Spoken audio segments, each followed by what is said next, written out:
The Senate chamber in Washington was unusually quiet when Senator John Neely Kennedy rose to speak. He adjusted his tie, glanced at the cameras, and delivered his words with that familiar drawl the American press always found folksy. "Let's be honest," he said, looking directly into the lens, "Africa still needs our permission to play in the real world. They don't build the rules, we do." The room didn't gasp. It didn't have to. The message wasn't aimed at Washington. It was aimed at the rest of the world. Thousands of miles away, in Ouagadougou, Ibrahim Traoré sat in a modest briefing room surrounded by young defense officers and community leaders. Someone handed him a tablet. On the screen was a clip of Kennedy's speech, already going viral. He listened to the words carefully. "Africa still needs our permission." Traoré set the tablet down slowly. The room went silent. He stood, pushed his chair back, and spoke plainly. "Then someone should tell him we don't even need his opinion." No one applauded. They just nodded, because the line didn't feel like a slogan. It felt like a decision. Moments later, Traoré walked out to the courtyard of the palace and made a short statement, just one sentence, spoken facing the press. "We are not waiting for permission, we are writing our own chapter." That night, the statement spread across West Africa like fire in dry grass. Young people painted it on walls. Farmers shared it on dusty radios. A new phrase appeared on social media. #No permission needed. Meanwhile in Washington, Kennedy smirked confidently when asked about Traoré's response. He leaned toward the microphone and replied, "He'll come around. They always do." Traoré heard that too. He didn't smile. He simply turned to his advisors and said, "Then let's begin our answer." The next morning, Washington doubled down. Kennedy appeared on a popular news show and, between polite laughs from the host, repeated his message more bluntly. If those young leaders in Africa think they can just ignore the United States, they're in for a very painful lesson. Permission isn't something they request, it's something they require. In Ouagadougou, Traoré sat with his cabinet, reviewing agricultural reports and infrastructure plans when Kennedy's comments flashed across the news ticker. The ministers waited for a reaction. Instead, Traoré pushed the reports aside and spoke quietly. "Prepare a national address. Not a speech. A declaration." Later that day, standing in front of the old colonial headquarters, a building once used as the administrative center of French and American advisors, Traoré delivered it. "We are done asking. We are done waiting. To those who still believe we need their permission. We don't even need your opinion. And we certainly do not need your approval. Our future will be built, with or without your comfort." The words were broadcast across the continent. In Dakar, people applauded in cafes. In Lagos, students held up signs reading, "Permission denied." And in villages across Burkina Faso, elders replayed the speech to their grandchildren, not as politics, but as history. Back in Washington, Kennedy leaned over the press podium with a smirk and said, "He's putting on a great little show. Let's see how long it lasts once the pressure starts." And the pressure did start. 2 U.S.-funded development projects were suddenly frozen. A loan agreement was cancelled. The Washington Post ran an editorial calling Traoré reckless and delusional. That evening, Traoré looked out over Ouagadougou from the balcony. The streets were still full of people. Still working. Still moving forward. He turned to his advisor and said quietly, "Then let them apply pressure. Steel is only made under pressure." The pressure intensified quickly.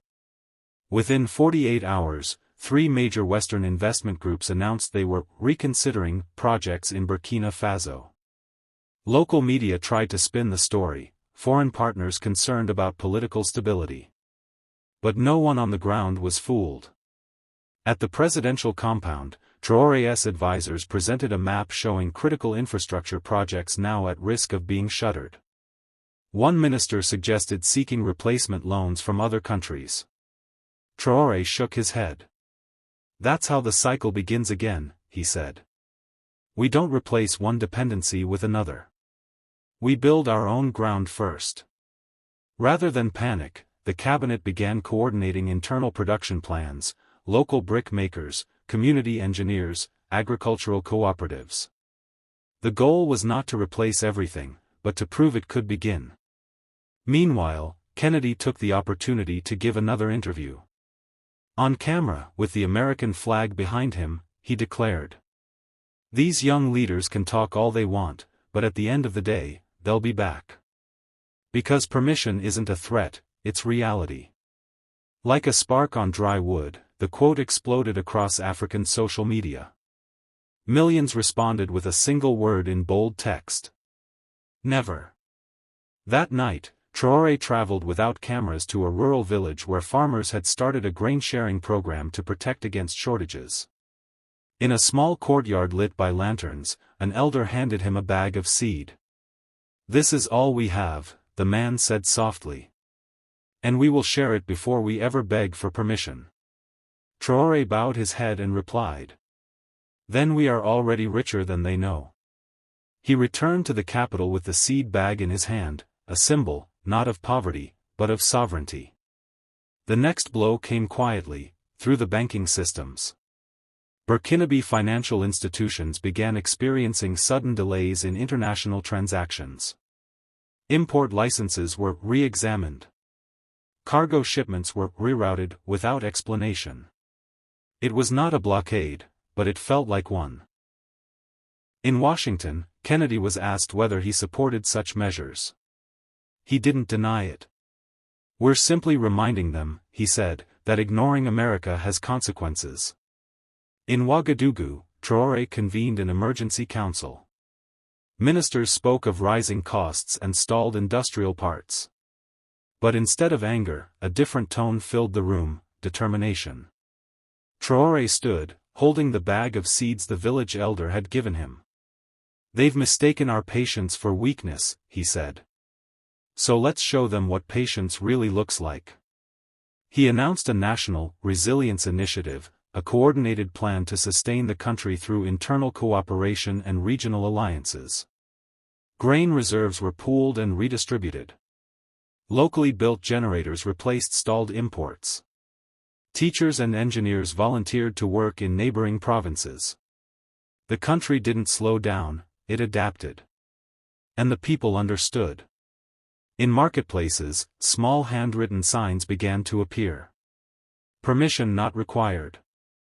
One afternoon, a group of high school students painted those words in large letters across the old colonial administrative wall. A passing journalist asked why. A young girl dipped her brush again and said, "Because we want them to hear it even if they never come here again." Back in Washington, Kennedy saw photos of the mural. He scoffed and leaned toward the camera during another interview. "Let them paint. At the end of the day, it's still our world, and they still live in it."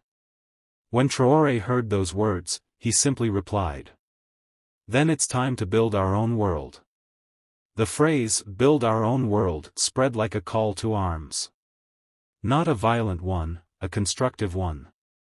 University students formed innovation circles, working late into the night to design low-cost local machinery. Farmers adjusted their crop rotations to share seasonal yields with neighboring regions. Mechanics in Ouagadougou's back streets began converting old diesel engines into functional generators using recycled parts. Each act was small, but together they created something powerful. A self-created alternative. Meanwhile, Kennedy continued his media tour. In one interview, he smirked and said, "Let's see how long those little experiments last once reality hits. Africa has always needed a teacher, and America has always provided one." The clip went viral again, but not how he intended. Across multiple West African countries, people began replying with videos of their own, holding handmade signs. "We don't need a teacher. We need to be left alone." In Ouagadougou, Traoré met with youth leaders and community organizers in the palace courtyard. He didn't give a speech.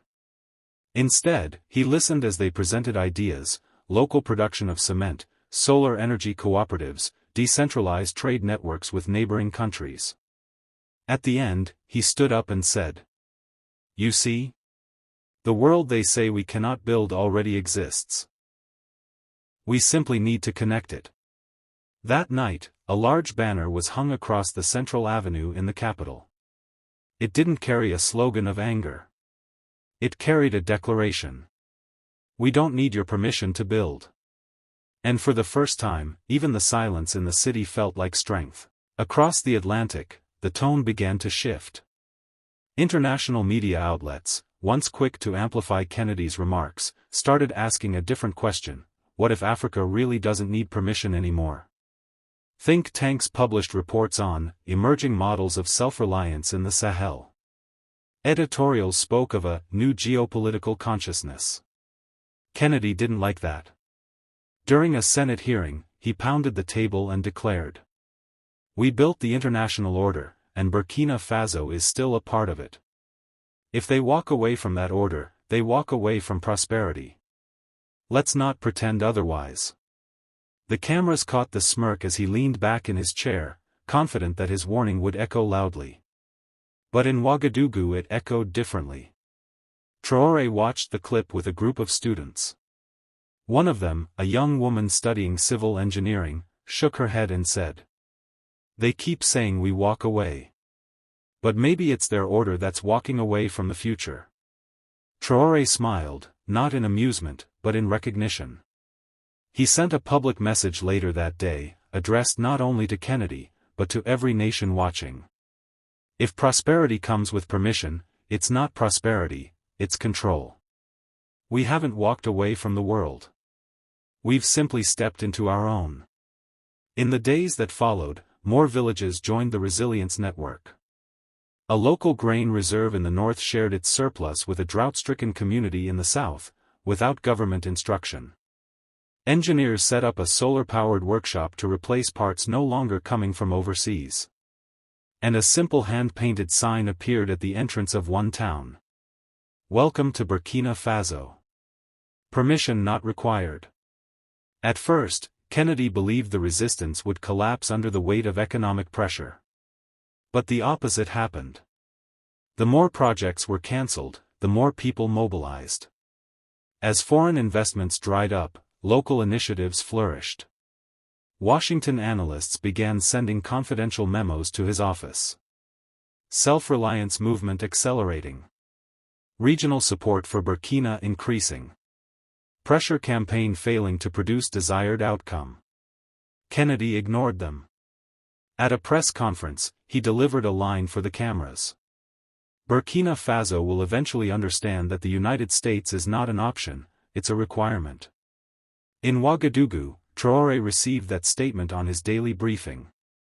He closed the file, looked at his advisors and said, "Then we will show them what the world looks like without requirements." That night, he hosted leaders from Mali, Niger, Ghana, and Senegal in a private meeting. No press, no foreign observers. Only maps, resource charts, and a single topic: collective independence. When the meeting ended, nothing was announced. But the next morning, road crews from 3 different countries appeared at the Burkina border to help rebuild an interregional trade route. A route designed to bypass all U.S.-controlled ports. Hundreds of citizens lined the route with food and water for the workers.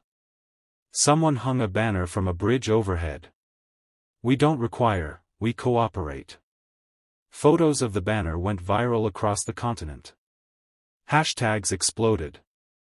Hashtag no permission needed. Hashtag no requirements. Even in the U.S., a few journalists began to question whether Kennedy's strategy had backfired. One commentator said on national TV, "Maybe they don't need our permission. Maybe they never did." The next escalation didn't come from Kennedy, it came from the people. In cities across West Africa, spontaneous gatherings formed around American embassies and consulates. There were no riots or threats. Instead, crowds stood in complete silence, holding signs that read, "Opinion not required. Permission denied." The silence itself became the message. Footage of the gathering spread rapidly, unsettling observers in Washington. Inside the Senate, Kennedy watched the videos and muttered to an aide, "They're mocking us." Back in Burkina Faso, Traoré traveled to the village where he'd first received the bag of seed. In a shaded courtyard, he sat with farmers and elders. "They keep waiting for us to react with anger," one elder said. "But we refuse because anger would still mean they control the terms." Traoré nodded. "Then we continue in silence. A silence they cannot manage, brand, or sanction." That evening, he gave a short address to the nation. "They insist that we need their permission. So we answer not with threats, but with results. Food still grows. Children still learn. Roads are still built. And our sovereignty still stands." In Washington, Kennedy called an emergency meeting. Analysts warned that further pressure might only deepen Burkina's influence across the region. His advisors urged a strategic pause. Kennedy shook his head. "If we back down now, they'll think permission means nothing." But in Ouagadougou, a very different realization was growing. Permission had already become nothing. Weeks passed, and the attempted isolation turned into something unexpected: regional strength. Burkina Faso, Mali, Niger, and Ghana formalized a cooperative agreement on infrastructure, energy, and agriculture. None of it passed through Washington, Paris, or Brussels. It simply happened. American analysts began to worry. One internal report described the situation bluntly. "We are witnessing the formation of a parallel geopolitical framework, outside U.S. influence." Kennedy read the report and slammed it shut. He called another press conference. This time, his voice was sharper, the drawl thinner. "These so-called leaders are playing a dangerous game. America doesn't need their approval, they need America's. So let me be clear to Ibrahim Traoré. We built the world you live in. Don't make the mistake of believing you can live outside of it." The clip hit social media within minutes. But instead of fear, it sparked something else, a wave of messages from across Africa. "Watch us. We already are. We've already started." In Ouagadougou, Traoré remained silent through the day. That night, standing on the balcony overlooking the city, he finally responded, not with a speech, but with a simple statement delivered to the press. "We never asked to live outside their world. We simply refused to live beneath it." Across Burkina Faso, people stepped outside their homes and repeated the line like a prayer. In Washington, Kennedy kept talking. But fewer and fewer people were listening. At dawn, something shifted, not in Washington or Paris, but in Ouagadougou. Construction sites that once waited for international approval were now fully active. Children walked to schools built by local hands. New irrigation systems fed fields that no longer depended on foreign aid. What Kennedy once described as little experiments had become a functioning reality. That morning, a journalist asked Traoré if he had anything to say in response to the senator's latest warning. Traoré simply gestured toward a busy street filled with workers, students, and trucks carrying building supplies. "My response," he said, "is happening right now." Thousands of miles away, Kennedy watched the same footage. His expression, once full of certainty, tightened.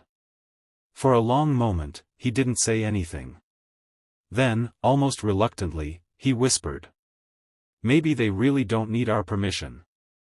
But by then, no one in Burkina Faso was waiting for him to understand. Later that evening, people gathered in Independence Square with candles, not in protest, but in recognition. One child held up a hand-painted sign that read, "We built without your yes." Traoré stepped to the front of the crowd. He didn't stand on a stage or raise a fist. Instead, he spoke softly, so the people closest would repeat his words and carry them outward. They said we needed their permission. They said we needed their guidance. But all we ever needed was the courage to start on our own. The crowd repeated each line, louder, stronger, until the square echoed with the final word. Own. And just like that, the chapter ended, not with applause, but with a simple truth finally spoken aloud. They no longer needed his opinion. And they never would again. To anyone still standing on the outside looking in, let this be clear. We did not reject America's permission because we hated it. We rejected it because we finally realized, we never needed it. For too long, our futures were discussed in other capitals, by people who believed our survival depended on their approval. They spoke loudly. They threatened loudly. And they expected us to stay silent. But the silence broke. And once a nation begins to speak for itself, there is no going back. Senator Kennedy said Africa still needs permission. Today, we respond simply. We build without your permission. We stand without your opinion. And we move forward, on our own terms. Asterisk.